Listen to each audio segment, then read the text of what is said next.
샬롬. 오늘도 주님과 함께 하시는 하루가 되시기를 주님의 이름으로 축원합니다. 오늘은 이사야서 19장 1절로 25절의 말씀을 우리가 나누도록 하겠습니다. 이사야 선지자는 이제 19장에서 애굽에 임할 하나님의 심판에 대해서 예언하고 있습니다. 그러나 애굽을 치신 후에는 국률의 대상이 되어 고쳐주실 것이라고 또한 말씀하고 있습니다. 본문 1절로 4절의 말씀 듣도록 하겠습니다. 애굽에 관한 경고라. 보라, 여호와께서 빠른 구름을 타고 애굽에 임하시리니 애굽의 우상들이 그 앞에서 떨겠고 애굽인의 마음이 그 속에서 녹으리로다. 그가 애굽인을 격동하사 애굽인을 치게 하시리니 그들이 각기 형제를 치며 각기 이웃을 칠 것이며 성읍이 성읍을 치며 나라가 나라를 칠 것이며 애굽인의 정신이 그 속에서 쇠약할 것이요 그 도모는 그의 파하신 바가 되리니 그들이 우상과 마술사와 신접한 자와 요술객에 물이로다. 그가 애굽인을 잔인한 군주의 손에 붙이시리니 포악한 왕이 그들을 치리하리라. 주 만군의 여호와의 말씀이니라. 아멘. 본문 1절에서 4절 말씀에 우리는 애굽을 심판하시기 위해서 임하시는 하나님께서는 빠른 구름을 타시고 애굽에 임하신다고 합니다. 이것은 하나님께서 예정하신 바를 시행함에 있어서 신속하고 과감하시다라는 의미입니다. 이제 이사야 선지자는 담대히 선언을 외칩니다. 심판주 여호와의 임하심으로 그렇게 위세를 떨쳤던 애굽의 우상들이 하나님 앞에서 떨겠고 애굽인의 마음이 그 속에서 녹을 것이라고 합니다. 그렇습니다. 성도 여러분, 하나님께서 애굽인의 마음을 격동시켜서 애굽인이 애굽인을 치는 일, 꼭 자기 형제를 치고 각기 이웃을 치고 또 성읍이 성읍을 치며 나라가 나라를 칠 것이라고 예언하고 있습니다. 한마디로 동족 상잔의 상공호벌하는 양상을 자멸하는 그런 모습을 우리는 볼 수가 있습니다. 불행 중에 불행이죠. 오늘날도 우리 마음을 격동케 하고 성도들끼리 싸움을 하고 상처를 주고 하는 일은 다 마귀가 배후에서 조종하는 것임을 우리는 깨달아야 하는 것입니다. 우리는 교회에서도 신앙생활을 영위하면서도 자기도 모르게 화를 내는 경우가 있어요. 또 남을 시기 질투하는 경우도 있습니다. 뿐만이 아니라 내 마음에 들지 않으면 또 상대를 또 혐오하는 경우도 있습니다. 심지어는 그러한 양상이 담임 목사에게로 향할 수도 있습니다. 그러나 이러한 것들은 다 우리 인격을 갖고 계시는 하나님의 모습 속에서는 찾아볼 수가 없는 모습들입니다. 이것들은 다 마귀가 배후에서 분위기를 조장하고 또 귀신들을 또 조장해서 서로가 서로를 싸움하게 만들고 헐뜯게 만들고 시기 질투하게 만드는 것입니다. 그런데 우리는 그 배후에서 누가 이것을 조장하는 것을 모른다라면 우리는 깨닫지를 못합니다.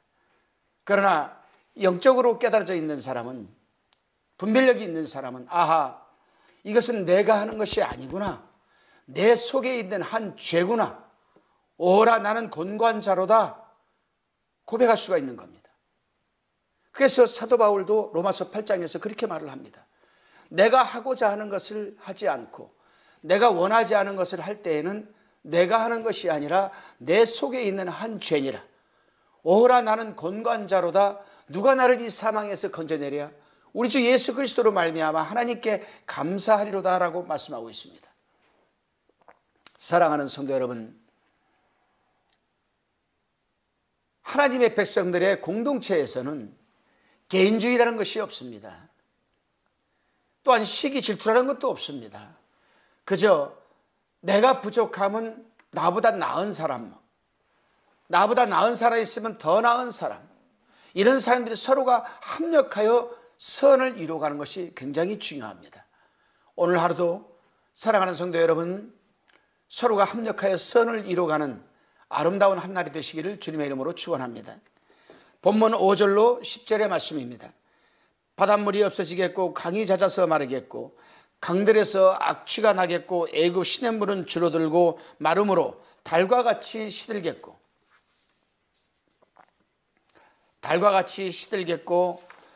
나일 가까운 곳 나일 언덕에 초장과 나일 가까운 곡식밭 밭이 다 말라서 날가 없어질 것이며 이 부분들은 어부들은 탄식하며 무릇 나일강에 낚시를 던지는 자는 슬퍼하며 물에 그물을 치는 자는 피곤할 것이며 쇠바포를 만드는 자는 백목을 짜는 자들이 수치를 당할 것이며 애굽의 기둥이 부서지고 품꾼들이 다 마음에 근심하리라. 아멘.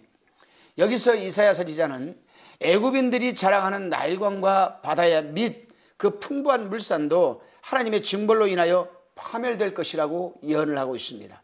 그렇습니다. 성도 여러분, 사람은 이상하게도 편안하고 안일하며 배가 부르게 되면 교만해지는 모습을 우리는 볼 수가 있습니다. 성경 역사에서도 애굽이 그랬습니다. 바벨론이 그랬습니다. 이스라엘이 그랬습니다. 세상 역사에서도 다 그랬습니다. 저는 주변에서 지금도 그러한 모습들을 종종 볼 수가 있습니다. 아, 저 사람이 성도 평신도 때에는 참 열심히 기도도 잘하고 새벽기도에 나와서 하나님한테 정말 간절히 기도하고 공예배에 빠지질 않고 교회에서 하나님이 일하는데 선착순으로 나와서 일을 하는 모습들을 봤는데 언제부터인가 하나님께서 그 사람에게 복을 주어서 그 사람이 점진적으로 잘 되고 지금은 적어도 그 동네에서는 유지가 되어 있습니다. 그런데 언제부터인가 바쁘다는 핑계로 공예배에 빠지기 시작을 하고 사업하는 사람들과 어울리면서 술을 마시기 시작을 하고 그러면서 언제부터인가는 교만해지기 시작을 했습니다. 하나님께서 당신의 백성들에게 여러분 건강의 축복과 물질의 축복을 왜 주시는 겁니까? 여러분 그거 한번 생각해 보셨습니까? 하나님께서 나에게 건강을 주신 이유가 무엇일까? 하나님께서 나에게 물질의 축복을 주신 목적이 무엇일까? 한번 생각해 보시기 바랍니다. 애굽에서 에브라임 지파가 나올 때에 두 손에 뭐가 있었습니까? 아무것도 없었습니다. 아무것도 없었습니다. 그러나 요단 동편에서 하나님께서는 에브라임 지파를 세워서 그들을 먼저 가나안 땅에 선발대로 내세우고 그들의 처와 자식은 요단 동편 이쪽에 세워놓고 열심히 가서 싸우니까 하나님께서 여러분 그 요단 동편의 그 엄청난 여러분 그 자원과 그 복을 에브라임 지파에게 주었습니다.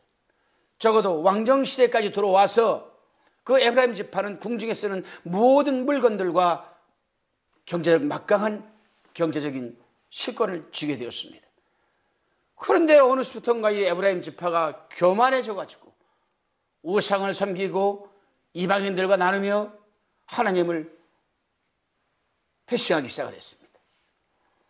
하나님께서 진노하시지 않겠습니까, 여러분? 유다 지파도 마찬가지입니다. 그 유다 지파가 얼마나 빈약했었습니까? 자기네가 살아갈 땅조차도 게을러 터져서 분배받지 못했습니다. 그럴 때에 갈렙이 분연히 일어나서 이 산지를 내게 주소서라는 신앙 고백과 함께 그 노장이 칼을 빼어들고 나가서 싸우고 그 후손들을 위해서 얼마나 하나님께서 기뻐하시면서 이 유다 지파에서 여러분 바로 메시아가 태어날 것을 하나님은 섭리하시고 예정하셔서 진행하고 있는 상황이었습니다. 그래서 젊은 사자에 비교하고 애굽에서 출발할 때도 가장 전면에 하나님의 성막을 중심으로 전면에 내세워서 행군하게 하셨습니다. 왜요? 예수 그리스도 메시아가 이 지파에서 나와야 하기 때문에 어느 순간에부터인가 유다 지파가 교만을 떨고 우상을 섬기고 하나님을 패승시키고 주변에 애굽을 의지하고 이래서 결국에 우리가 에스겔서에 가보게 되면 하나님께서는 유다를 완전히 멸망시켜서 바벨론으로 포로로 붙들려가게 하시고 70년 동안 고생을 하게 만드십니다. 오늘날도 우리는 마찬가지입니다. 내가 지금 이만큼 잘 살게 된 것은 하나님의 에베레셀의 은혜입니다. 여기까지 나를 굴려주시고 도와주신 하나님. 그저 돌이 굴러가는데 바람이 부는 대로 방향을 틀어서 가는 것이 아니라 곧장 한 길로 가서 할도록 돌이 굴러가도 한 곳으로 가도록 하나님이 인도 보호해 주시고 붙들어 주시고 가는 곳곳마다 하나님께서 밟는 땅마다 부어주셔서 이만큼, 그나마 이만큼, 그럼에도 이만큼 잘 살게 해주신 그 하나님을 우리는 잊지 말아야 할 것입니다. 더욱 겸손하고 낮아져서 하나님의 뜻을 이루어가는 성도님들이 되시기를 주님의 이름으로 축원합니다. 여기 본문의 11절에 보면 소안이라는 말이 나옵니다. 소안. 소안은 지명이죠, 지명. 민수기 13장 22절에 보게 되면은 나일강 위에 있는 도시입니다. 그곳에서 왕과 방백들이 거주하였으므로 그 나라를 다스리는 지혜가 거기 있다고 지금 본문은 말하고 있는 겁니다. 하지만 그들의 지혜와 모략이 지금 에스겔 또 이사야, 에레미야 등등 선지자들은 인간의 지혜는 우둔하다는 겁니다. 오늘 본문에서도 이사야 선지자는 우둔하다고 그랬습니다. 너희들이 나일강 위에 모여 살면서 나라를 다스리고 지배하는 그 모략과 지혜가 너희들 머리에서 나오지만은 나오는 것마다 하나님 보시기에 다 우둔하다는 겁니다. 그렇습니다, 성도 여러분. 인간이 아무리 많이 배우고 지혜와 지식이 출중하다 할지라도 하나님께서 허락하시지 않으면 우둔할 수밖에 없는 겁니다. 그래서 하나님께서는 그러한 자들을 부끄럽게 하기 위해서 무식한 자를 들어 유식한 자를 부끄럽게 하시려고 하나님이 은혜를 주시는 겁니다. 없는 자를 들어서 있는 자를 부끄럽게 하려고 하나님이 복을 주시는 겁니다. 지혜와 지식이 여러분 출중하다 할지라도 하나님께서 허락하시지 않으면 우둔한 자가 될 수밖에 없습니다. 그래서 잠언서 9장 10절에서 여호와를 경외하는 것이 지혜의 근본이요 거룩하신 자를 아는 것이 명철이라고 그랬습니다. 우리 사랑하는 성도 여러분, 지금은 내가 배우지 못했어도, 아니 못 배웠어도 하나님의 말씀에 치중하시기를 바랍니다. 그 하나님의 말씀에는 정치, 경제, 군사 모든 것이 다 집약되어 있는 겁니다. 성령께서 우리의 조명을, 눈의 조명을 열어주셔서 볼 수 있는 영화를 열어주시면 국문학 박사가 아니더라도 여러분 우리는 하나님의 말씀을 이해하고 깨닫게 되고 순종의 열매를 맺게 되면 그것이 여러분 복이 되는 것입니다. 하나님을 알지 못하는 국문학 박사, 영문학 박사, 정치학 박사들한테 가서 십자가의 도에 대해서 한번 말씀해 보십시오. 그 사람들이 이해할 수 있겠는가? 그러나 초등학문밖에 되지는 않지만은 예수 그리스도께서 나에게 죄사함의 은총과 구속의 은혜를 주시기 위해서 십자가에서 피 흘려 돌아가시고 나의 모든 과거와 현재와 미래의 죄까지 도말하시고 나를 구원해 주신 그 은혜를 붙들고 깊은 하나님의 말씀의 바다로 우리가 들어가게 되면은 성령께서 그 말씀의 깊은 하나님의 뜻을 조명하여 깨닫게 해주시는 겁니다. 문학 박사, 영문학 박사보다도 나은 지식을 가질 수가 있는 겁니다. 본문 16절로 17절의 말씀입니다. 그날에 애굽인이 부녀와 같을 것이라. 그들이 만군의 여호와의 흔드시는 손이 그 위에 흔들림을 인하여 떨며 두려워할 것이며 유다의 땅은 애굽의 두려움이 되리니 이는 만군의 여호와께서 애굽에 대하여 정하신 모략을 인함이라. 그 소문을 듣는 자마다 떨리라. 아멘. 16절에 여호와의 흔드시는 손이라고 했습니다. 이것은 이방 군대들을 유입하는 하나님의 섭리의 손이요, 이는 장차 아수르 군대의 침입을 예언하는 말씀이기도 합니다. 유다의 땅은 애굽의 두려움이 되리니라고 하면 유다가 먼저 침략당하는 것을 보고 공포에 떨 것은 그 다음엔 자신들의 차례이기 때문입니다.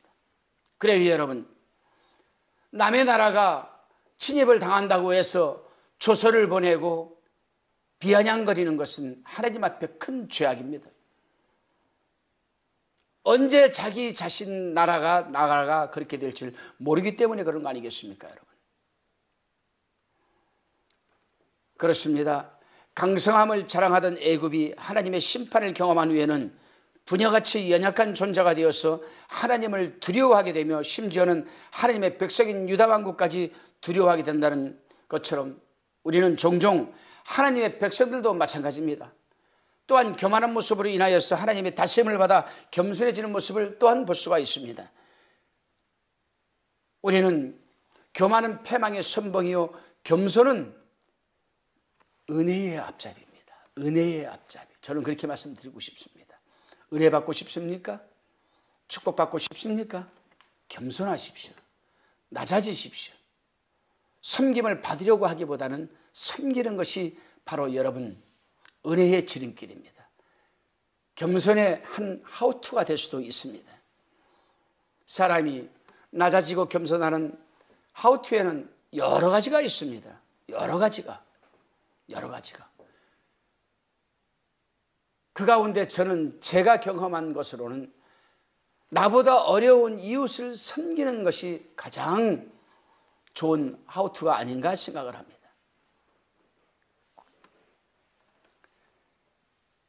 낮아지고 또 낮아지며 겸손한 하나님의 백성들께서는 하나님께서 또한 높여주는 것을 우리는 볼 수가 있습니다. 오늘 하루도 하나님께서 여러분을 높여드리는, 그래서 여러분들은 더욱 낮아지고 겸손해지는 하루가 되시기를 바랍니다. 본문 18절에서 25절 말씀입니다.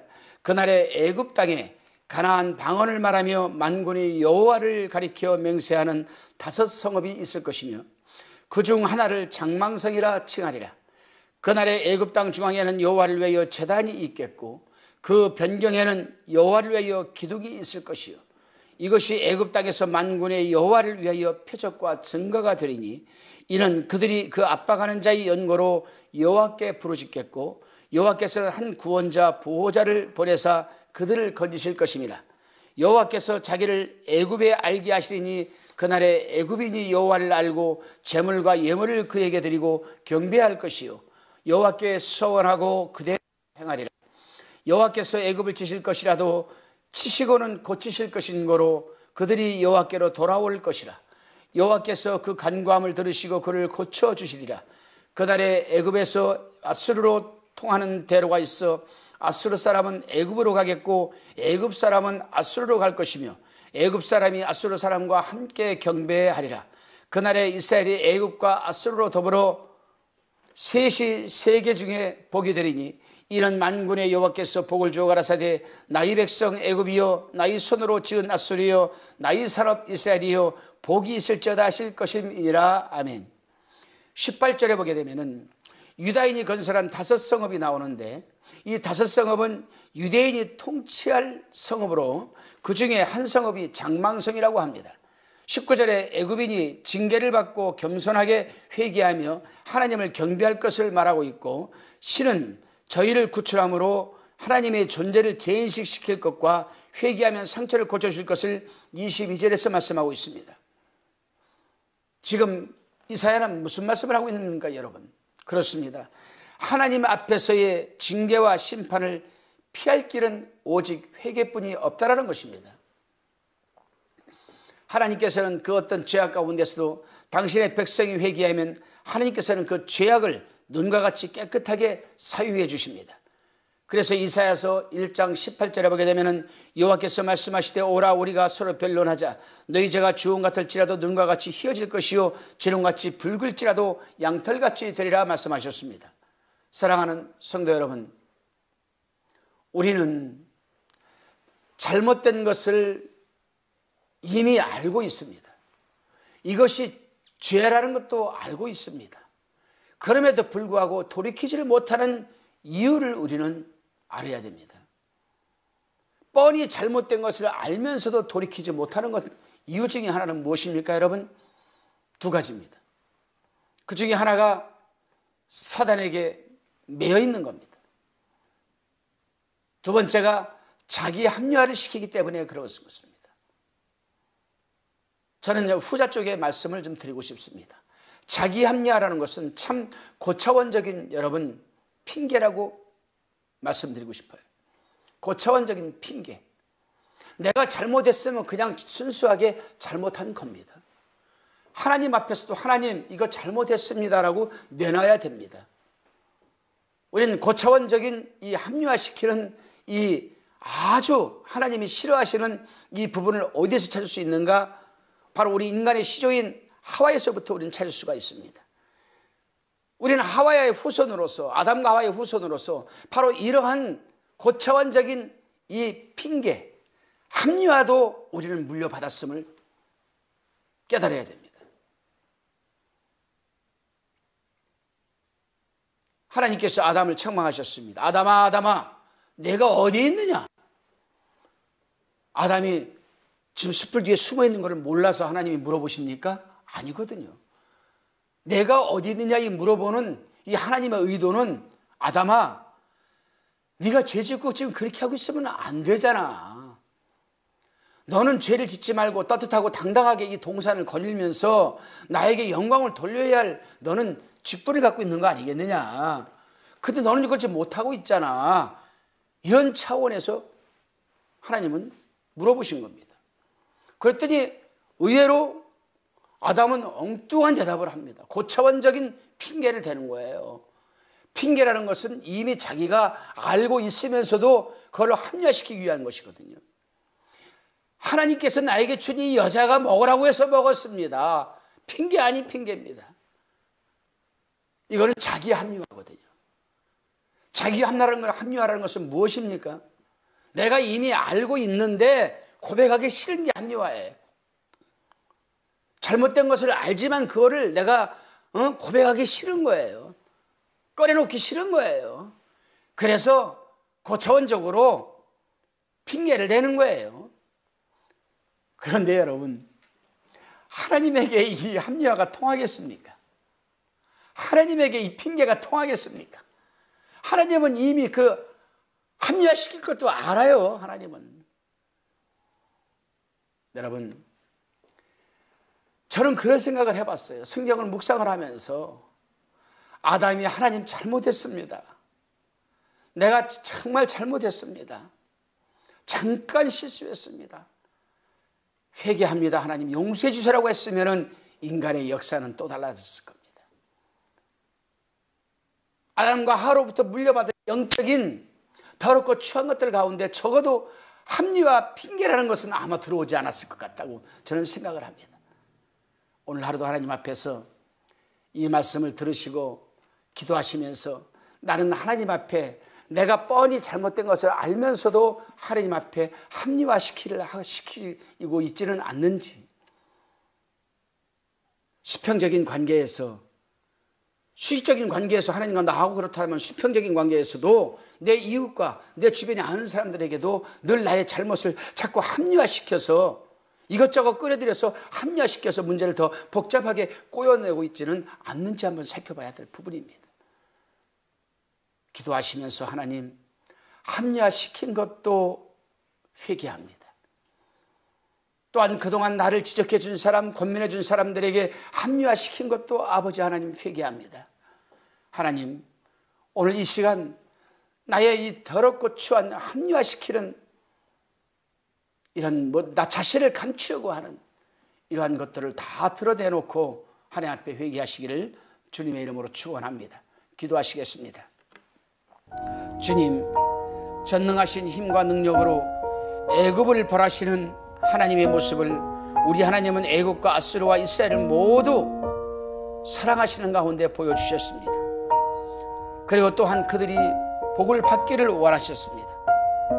하나님의 마음을 통해서 오늘날 우리 하나님의 사람들이 세계 선교에 최선을 다해 또한 하나님 영광 돌려야 함을 깨닫게 되었습니다.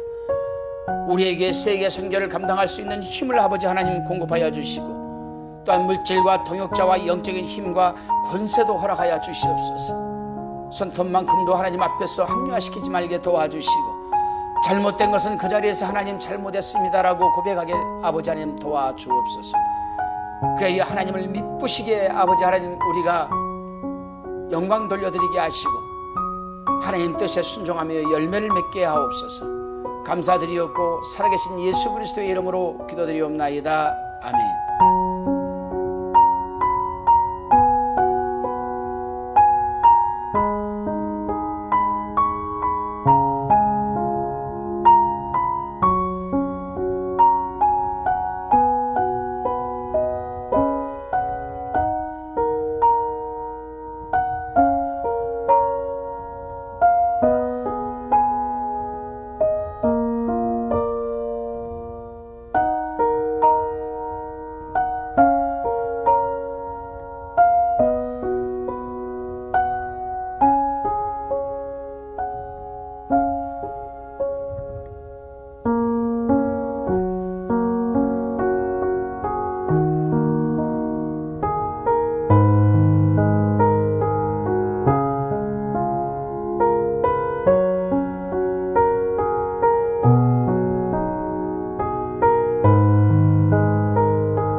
방송 구독, 좋아요 부탁드립니다. 감사합니다.